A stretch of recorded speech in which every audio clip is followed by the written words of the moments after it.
request Ms. Anu Vaidyanathan, triathlete champion, entrepreneur, and author to deliver a keynote address on the topic, The Through Line.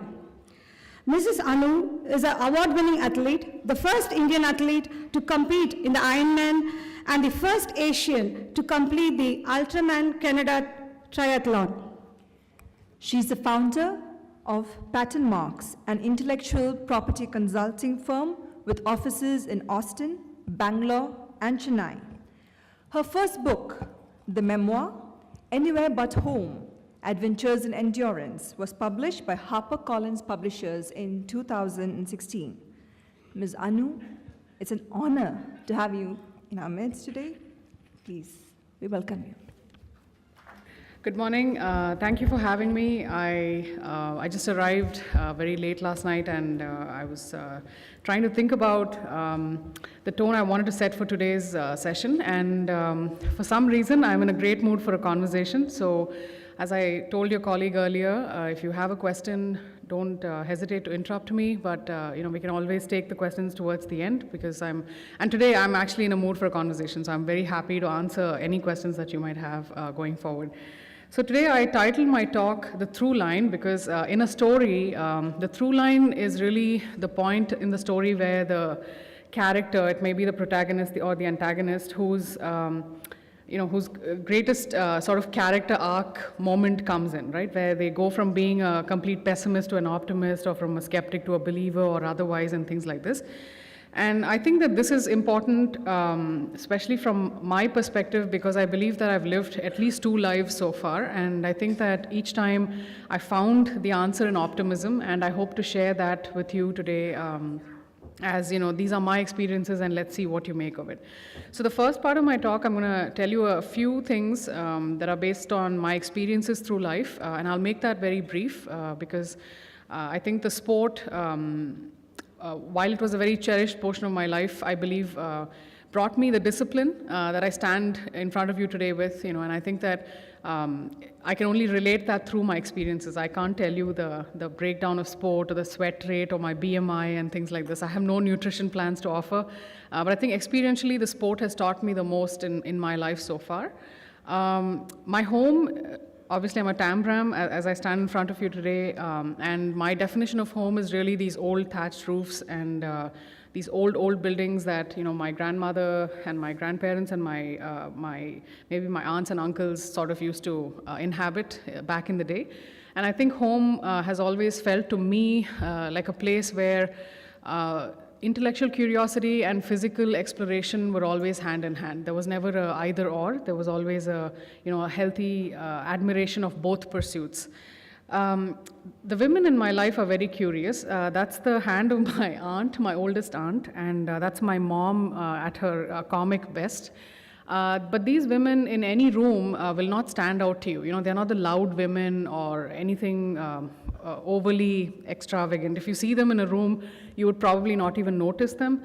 But if you scratch the surface a little bit, I think that the real stories in my life come from the women in the family, because they were extremely forthright and I wouldn't say demanding in a loud way, but they definitely got their way. And I think that is the stereotype that I come from, not the bend it like Beckham stereotype where the mother is saying, don't run around in the sun, you'll get tan. Sure, my mom also said that at some point, but then she understood that sport is about hours and hours in the sun, and eventually I think she adapted her mindset to my own, and that is the sort of legacy I come from, as far as I'm concerned. And on the one hand, it would be very nice to paint it as a very female-oriented story, but I think that the men in my life are also very, very strong heralds. They are like, they are people that have sort of stood by their women consistently, and I don't just include my dad in this. I see the same thing in my brother, I see the same thing in my cousins, and they have this, constant banter in the house, going back and forth between the husband and wife, but ultimately everybody cherishes the other's dreams and really respects them and their space. And I think that is the position that I tend to believe is the most powerful for the people, that I sort of keep around in my life. And I'll tell you a story about that a little later. So triathlon is a 3-event sport. It has a swim, bike, run, and it has varying distances. You have sprints, Olympic distance races, Ironmans, Ultramans, as the case may be. But my inheritance in this sport, again, as I said, is not from fancy bikes or fancy shoes. In fact, I think I did my first triathlon in a pair of old pajamas, and the volunteers refused to believe that I was actually in the race. They would not hand me any water or Coke. And I almost passed out at mile 13, and I had to, tell them that, look, I may be dressed like I'm homeless, but I'm actually a participant. So I don't think that I've pleased the fashion police as far as the sporting endeavor is concerned on any given day. And most of my bikes were museum piece bikes. There was not the cool brand toting, correct shoelace wearing athlete in me. I don't think that athlete ever existed in me or ever will exist in me. But my inheritance in the sport comes from women like these who are very little known in the public imagination. This is Mrs. Leelamma Alfonso. She is a marathoner from India, and I think that the women in at least distance running in the sport have stories that us urban brats can only imagine in our brains, right? As this, and they are the true heroes, because I believe that when you think about a person's engagement in the sport, I believe that the nature of sport is such that you can't possibly do it only for money or only for fame, especially endurance athletics, especially marathons, because I think that, as they say in a marathon, the real race is in the last 10 kilometers. It's not how you ran the first 32 or how you paced yourself or what Gatorade or other nutrition you might have had or not had. The race actually unfolds in the last 10 kilometers, because that's when you see who the fighters really are and who falls off the roadside.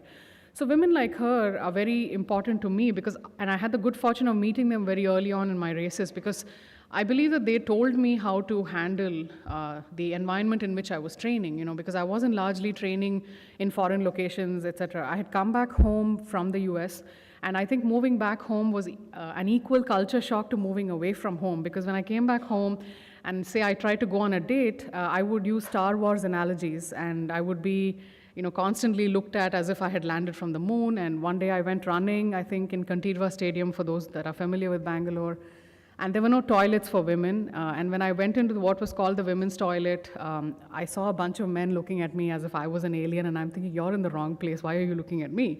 So my inheritance comes from very practical problems like this, where I obviously always hated and still hate gyms. I'm not a person that can work out in an enclosed space, because my relationship with my sport is largely defined by the love of adventure and my relationship with nature. I value my time outside, in the air, whatever quality that air might be.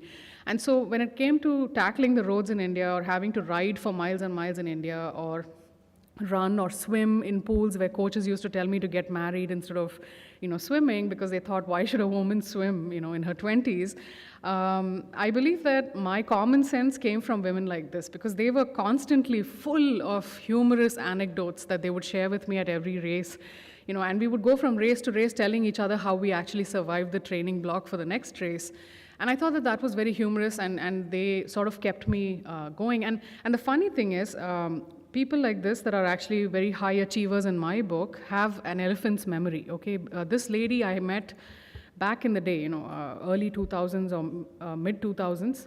And later, when my book came out last year, 2017, she sent me a recorded message that said how proud she was of, having seen me go through this, and then, congratulations on motherhood, etc. And I thought to myself, you didn't have to remember me, but she did. And so I'm very happy that that I have indeed looked up to them as my true role models, if I can use that word loosely, because I don't believe in mentors and role models and heroes or these blockbuster sort of terminologies. But really, when I came home, I think women in sport resembled this road wreck, this lorry that had turned over, because every day was a new adventure. People were catcalling or telling you all these negative things, but then there was also this legacy of my family that kept on saying, do what you want, do what you want. Of course, I didn't tell my dad I was out riding for quite a few years, and he found out only when I got into an accident, but that's a different issue. From 06 to 08, I participated in a couple of Ironmans training out of Bangalore, and I think the adventure each time was unique. 1 year I couldn't swim at all before the race. An Ironman has a 3.8 kilometer swim, 180 kilometers on the bike, and a marathon, a 42.2 on the run. And given that I couldn't swim here in Bangalore, at least the pools are not heated for quite a while. And in the winters, it does get chilly, if I can say so myself. We'd go to the pool fully decked out in wetsuits and have people complain that, why is this girl swimming in the swimming pool with a wetsuit? What is that, And I'd be like, uncle, agar baat karna hai to niche aa jao. But anyway, the point is that between this time, training for Ironmans was just one adventure after the other, or a misadventure after the other. And around this time, I decided that if I wanted to go anywhere in the sport, I'd have to find a slightly more friendly training atmosphere. And the only way for me to do it was to take a PhD scholarship in New Zealand. Okay, and I took that because I thought, my brain is a tradable commodity. I'm going to use it. And if they're going to give me a scholarship and I can train in New Zealand, why not? Because New Zealand is also the home of some of the greatest endurance athletes in the world. And the funny thing about Kiwis is that they are not so much in your face. If they do something, you won't even hear about it. Like there was a guy I met who had ridden the Tour de France, who was working as a farmer somewhere, and after 3 years of knowing him and him not having said a word to me, I eventually found out that this was that guy. And in half marathons in New Zealand, if you happen to run the more remote races, you'd be lucky if you got a glass of water, because Kiwis are so tough. They are very self-supported. Races and athleticism are not covered in consumerism as it is here, because today when you walk into marathon expos, it's like you're walking through the duty-free channel, right, of an international airport. It's like, buy my shoelace, buy my electrolyte. If you don't have my massager, you're not going to do well on that race tomorrow. And I'm thinking to myself, okay, I'm here to run, I think, but by the time I get out of this, I'm going to forget why I'm here. But anyway, in 2009, as I was going through my PhD, etc., I had a series of anecdotes that I've written about in my book with my roommates. And this one particular roommate that I had a picture of her SUV in the living room. And it was not exactly a marriage made in heaven, because I'm a cyclist. I have not ever and still don't own a car. And to see this person with this huge sports vehicle, as the centerpiece of, or the altarpiece, it was a little offensive to me. So I left on this 4-day or 3-day bike ride from Christchurch to Nelson, which is on the top of the South Island. I didn't know the weather conditions. It was about 400 and something plus kilometers, and all I knew is that I had a backpack. That is exactly what I carried on that bike ride. I had a backpack with a few safety pins, because anyone who's read The Hitchhiker's Guide Through the Galaxy knows that safety pins and towels are very important. I also recommend for the ladies that a story about a boyfriend is very important, just to keep the more amorous cyclists off your back. I took a copy of The Call of the Wild, which is one of my most favorite books. I took some, water, some electrolyte, if I can call it that. It was just table salt, actually. And I also took a cell phone in case I got run over and someone had to come and pick me up, and a credit card. This was it, and my running shoes. And 2 changes of clothes, I think. So this is how I set off. And once I finished that ride, which happened to be on a weekend where a very hot wind, it's called the nor'wester in New Zealand, that was blowing through the South Island. I had no idea. I was just surprised as to why my throat was so dry the whole time. And that evening, my friend kindly informed me that, you moron, you couldn't have picked a worse weekend to get away, and here you are. And but I didn't listen to her, and eventually she reconciled to the fact that there was no point in lecturing me. And so when I finished that ride, I thought, okay, maybe I'm ready to step it up, from the Ironman, which is essentially a day-long race, to what's called an Ultraman, which is a 3-day race that has 10 kilometers on the swim, about 420, 430 on the bike, and 84.4 on the run.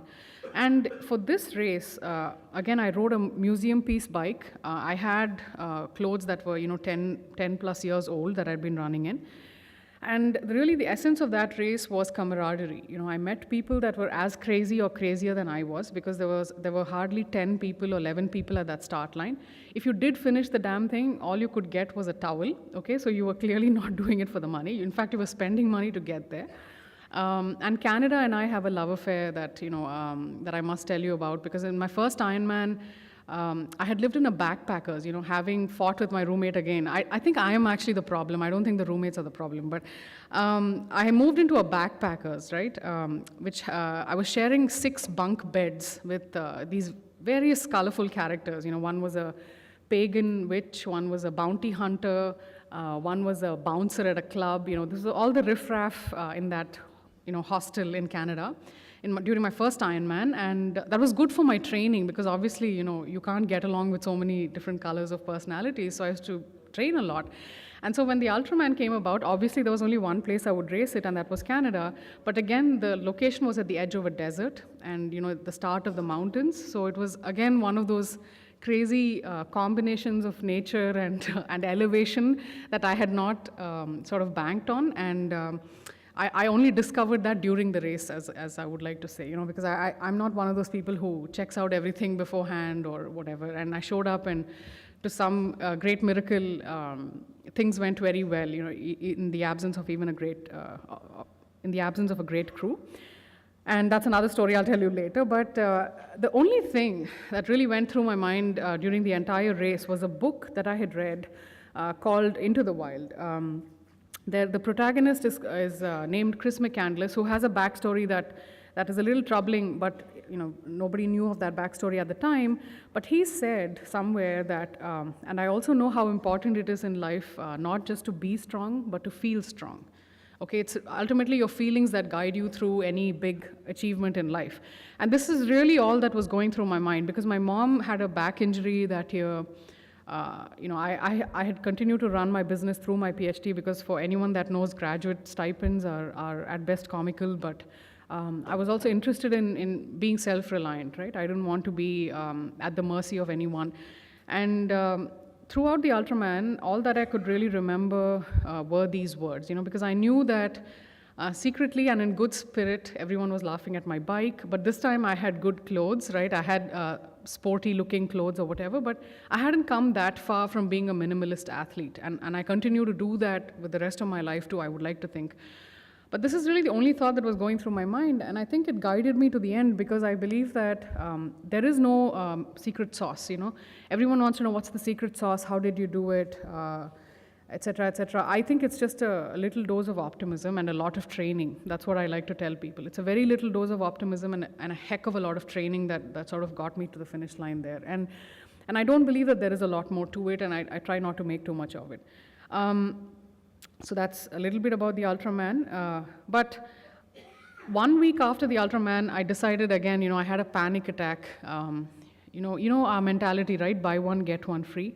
So I had done that during my first Ironman. I did the Ironman, and then 1 week later, I thought, I don't know when I'm going to be back in Canada. I've blown all my first year's savings. So I ran a marathon a week after my Ironman, thinking, in India, a marathon can be 10 kilometers.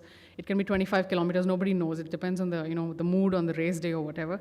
So at the time, at least, back in the day. And so I ran that race. But after the Ultraman, I think the buy one, get one free had become buy one, get three free. So I sort of did another race within a few weeks. That was the Ironman, and I think that I think I overstepped a little bit. But after all this racing and running around the world, really, the point that I sort of ever assimilated anything was, when I actually had a huge dose of silence around me. I'm not somebody who actively thrives on conflict or likes to be in anyone's face. So it goes the other way too. I think best when I'm in a moment of silence, and I think that came to me essentially after my racing and my PhD was finished, and I started to teach at IIT Ropar. Which at the time, all the new IITs were sort of starting up, and I think our campus was housed in a girls' college in Roopnagar, Punjab. It was bright pink, which I loved. The campus was not yet built, so we were housed in a temporary girls' college, and I shared an office with a dragonfly, and we had to make a 70-kilometer commute from Mohali to Ropar. This was the commute for all of the faculty, and that road, for some reason, was very accident-prone, because there was a Mata Devi ki mandir or something on the way where all the drivers would take their hands off the wheel and do this, or whatever, and, people would just die left and right. And I was thinking, after all this, why am I here, right? But that was the more exponential learning situations for me in my life, because I think, again, as an urban brat, my understanding of my own country is very limited, and I think it remains that way about still certain parts of the country. Now I'm married to a Punjabi, so I can't escape the Punjab, the national highways there. But I believe that my understanding of my own country is very limited in certain ways, and teaching at this place taught me the politics of rural India to a small degree, because they grow the food there, and then it sort of starts to sell in Mohali, then Chandigarh, then New Delhi, and you can see the price of a coconut increasing exponentially as you go towards the city. But the best of the coconuts are found in the city, not in Mohali or whatever. And the same thing for healthcare, for whatever you want. And so it was very interesting for me to be at that point in my life. But I think that the real reason life or whatever sent me there was to meet the people that I met in the time that I was teaching. At IIT Ropar, I met a person who, I'm not sure, I think he had a sunstroke or something, but eventually he decided to marry me. And a few years later, we got, we decided to have a child. Of course, the problem with getting pregnant when you're sort of a type A person or personality who doesn't like to talk a lot is that you're actually very passive aggressive. Especially with your spouse, and he could understand that pregnancy was not doing very well on me. Especially after a few months, I couldn't run, or I stopped running because I didn't feel it was doing me good, to run while I was pregnant. And all first-time mothers are a little neurotic. For anyone that doesn't know, we think that there have been no mothers before us. There will be no mothers after us. So we know everything, right? We've Googled organic foods, how to run, how to do this, how to come back to supermodel sizes in two months or less. So we know everything, but my husband knew a little differently. He's the kind of person,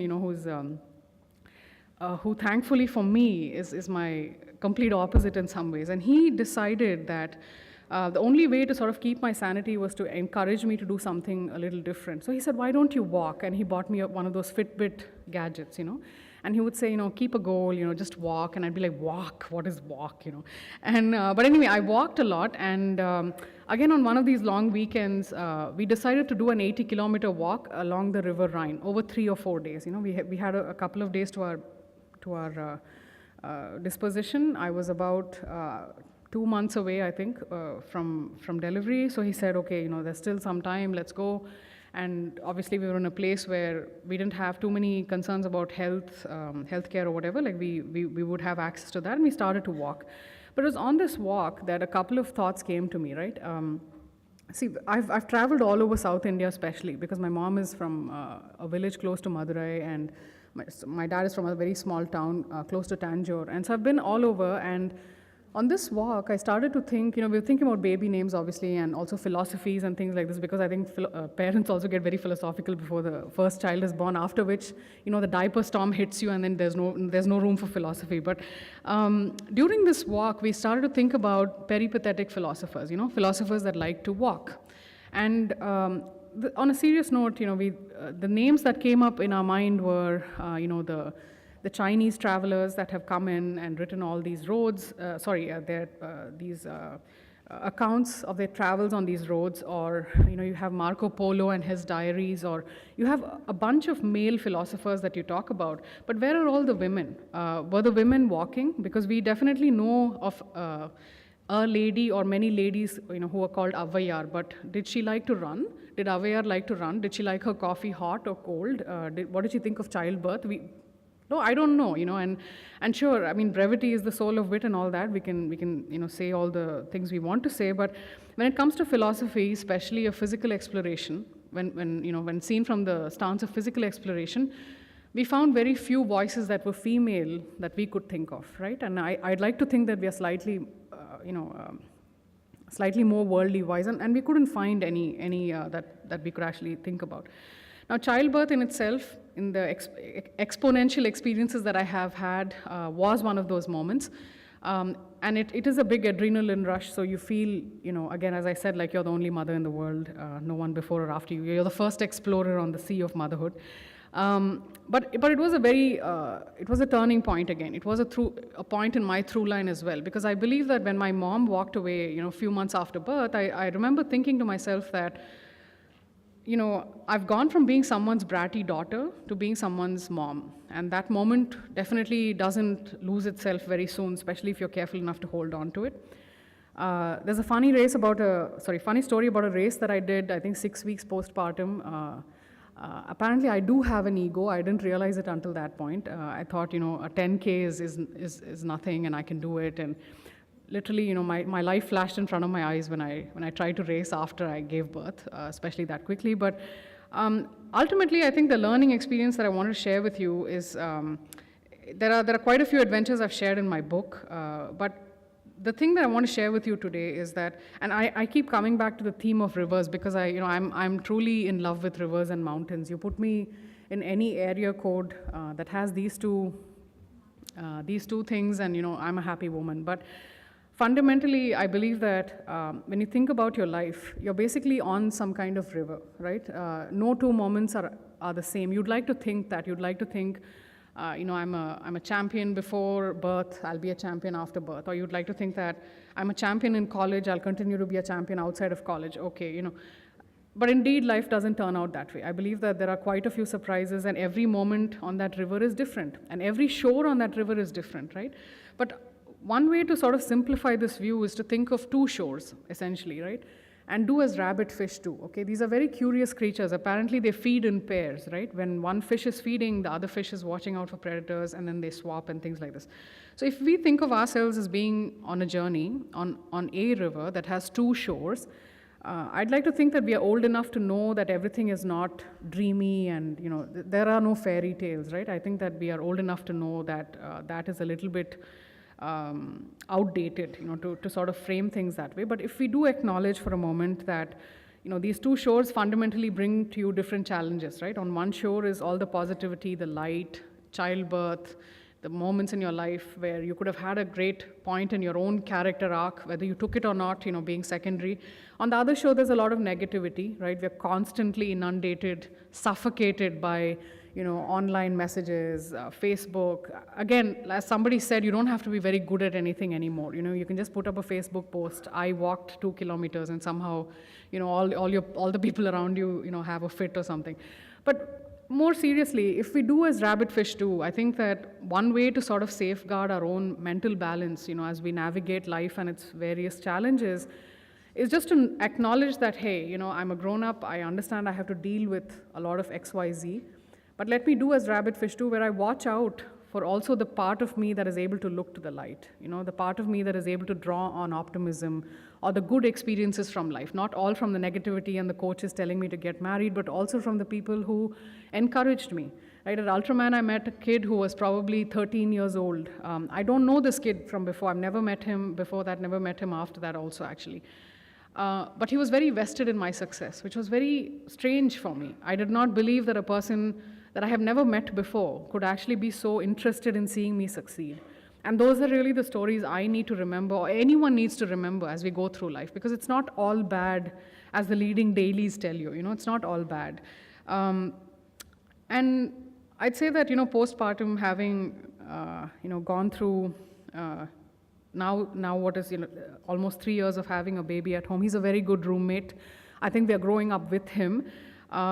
I believe that the place for adventure in your life can be sacrosanct. You can protect it to the degree that your life allows you with no apologies. I try not to make any apologies for the way we live or the ambitions we have for our work, because I've always believed that sport had to fit into my life, not the other way around. My life did not have to fit into the sport beyond a point, right? Because I think that ultimately there are phases or spaces in your life that can take in or not take in certain pursuits. And I believe that anything you do actually has to fit with your life, not the other way around. So I'm not a big believer in trying to thump my chest and say I'm the Lady Tarzan, because I'm not. And I've always said that the adventure really has been in training here, in dealing with people here, in dealing with their love also from here, right? And that is, and my own family actually is who I speak to with this sentence.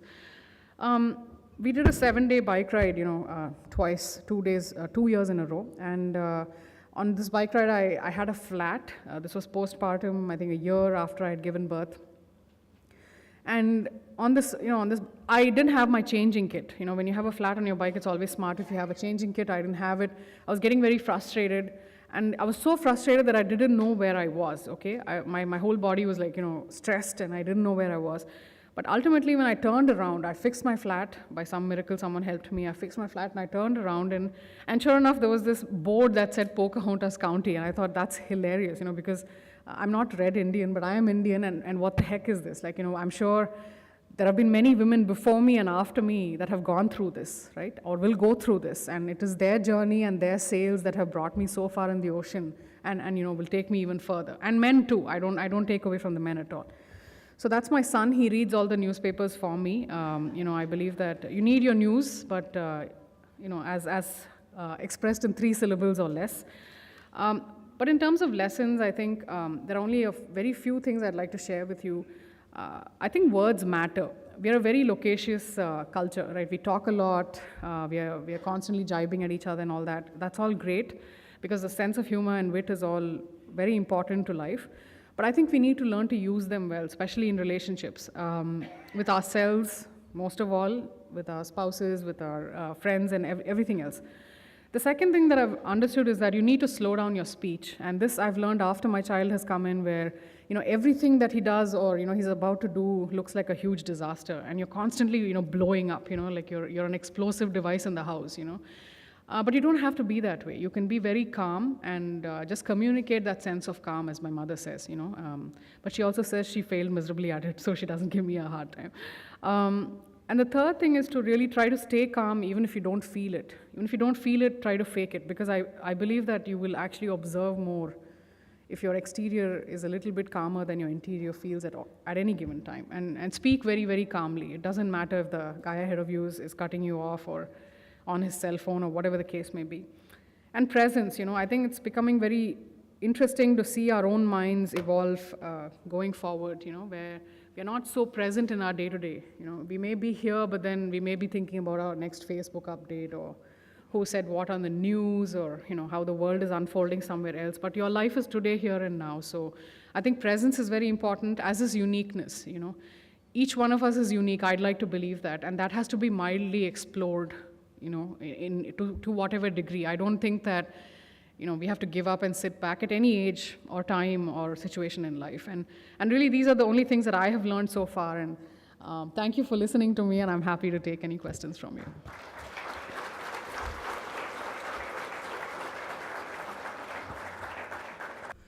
Thank you, Anu. Very inspiring.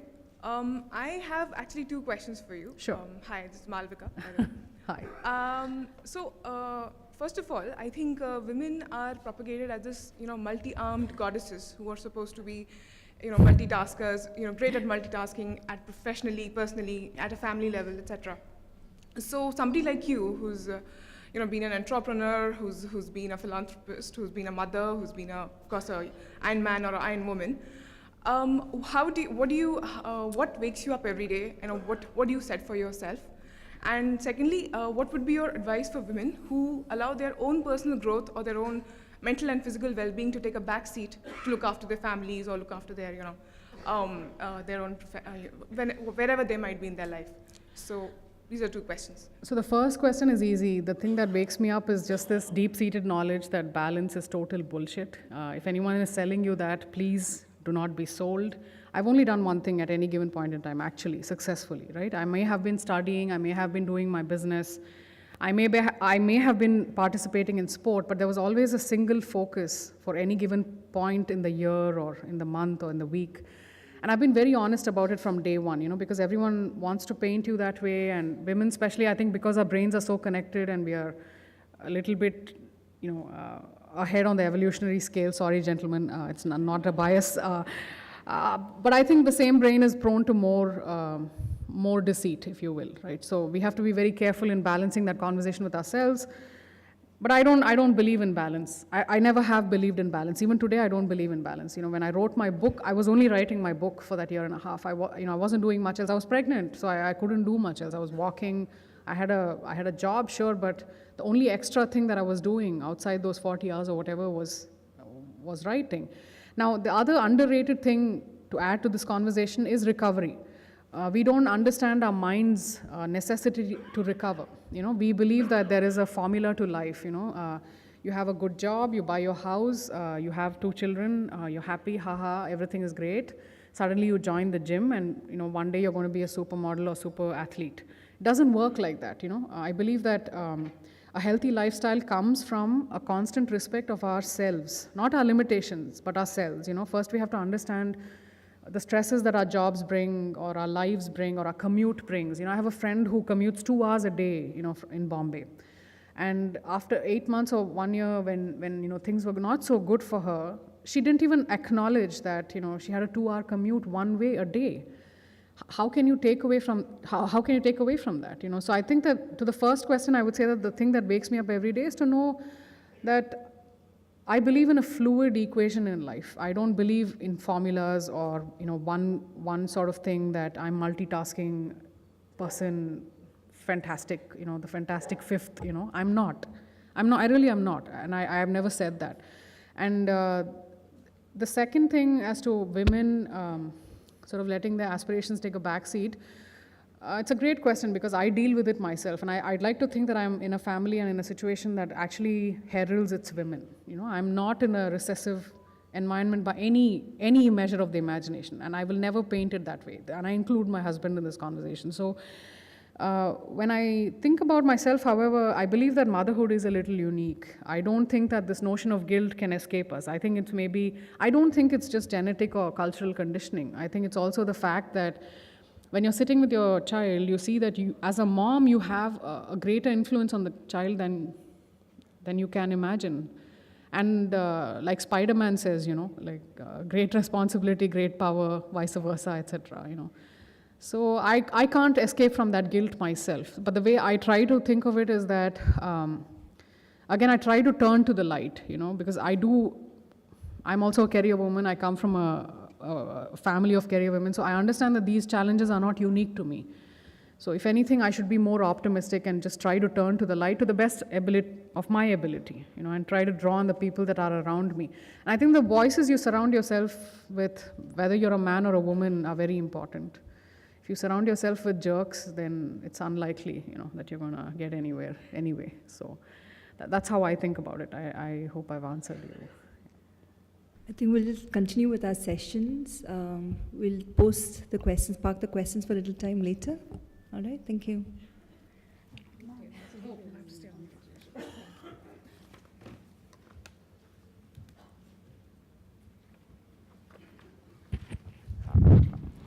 Thank you, Ms. Anu, for your inspirational life story. This yet again proves that endurance is like a magic ingredient to success. As a token of appreciation, we would like to present her a memento and a spot, even photograph highlighting the conference. So may I request Mr. Girish Kadam, Shadow Mentor Region 11, to do the honor.